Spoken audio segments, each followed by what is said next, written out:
আসসালামু আলাইকুম সম্মানিত ভাই বন্ধুরা। আজকে আমাদের এদিকে জোয়ারে পানি উঠি এমন অবস্থা হয়ে গেছে।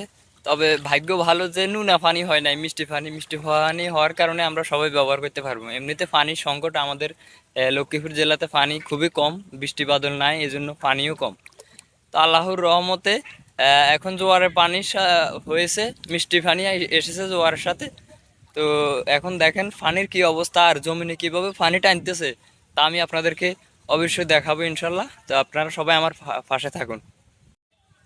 এই যে দেখেন কিভাবে পানি খাইতেছে জমিনে, দেখেন এগুলা মানে শুকাই, জমিন একদম শুকাই ফাটি গেছে। হ্যাঁ, এখন যখন পানি আইতেছে, পানি কিভাবে টানি খাই ফেলাইতেছে দেখেন।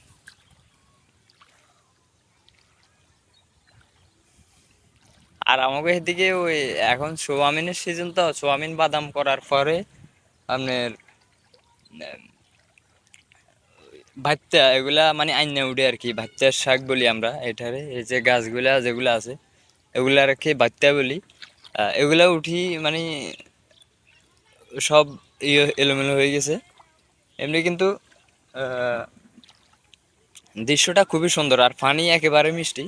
হয়তো ওই এখন মাটি পানি খাইতেছে বিদায় উপরে ফেনা মানে ফেনা উঠে গেছে, কিন্তু পানিগুলো ফ্রেশ, একেবারে মিষ্টি।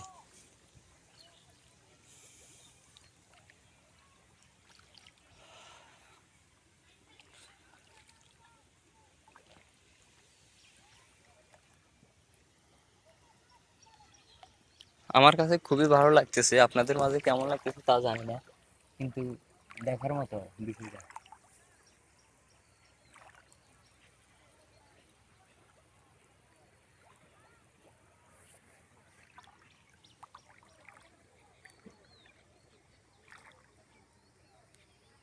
তো দেখতে পাচ্ছেন আমাদের এদিকে মানুষ খুব আনন্দিত এই জোয়ারের পানির সাথে এবং মিষ্টি পানিটা আসার কারণে আমরা খুব আনন্দিত।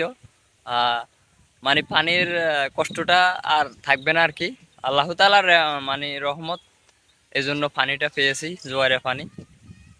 তো দেখবেন আরো সামনের দিকে আরো অনেক দেখবেন পানির ভিডিও। আর আমাদের এদিকে একটু নদী কাছে, এজন্য জোয়ারের পানি একটু ঘন ঘন উঠে। ভাগ্যেস নুনা পানির যে জোয়ারটা ওটা আমরা পাই নাই, ওটা উঠে নাই। তো মিষ্টি পানিটা পাইছি, আলহামদুলিল্লাহ, শুক্রিয়া। আর এই বছর বৃষ্টি আমাদের এদিকে একেবারে কম হয়েছে। বৃষ্টি কম হওয়ার কারণে আমরা আপনার পানি পাই নাই, পানির সংকট হয়েছে। বেশি অংশভাগ মানুষে টিউবের পানি, কলের পানি ব্যবহার করছিল।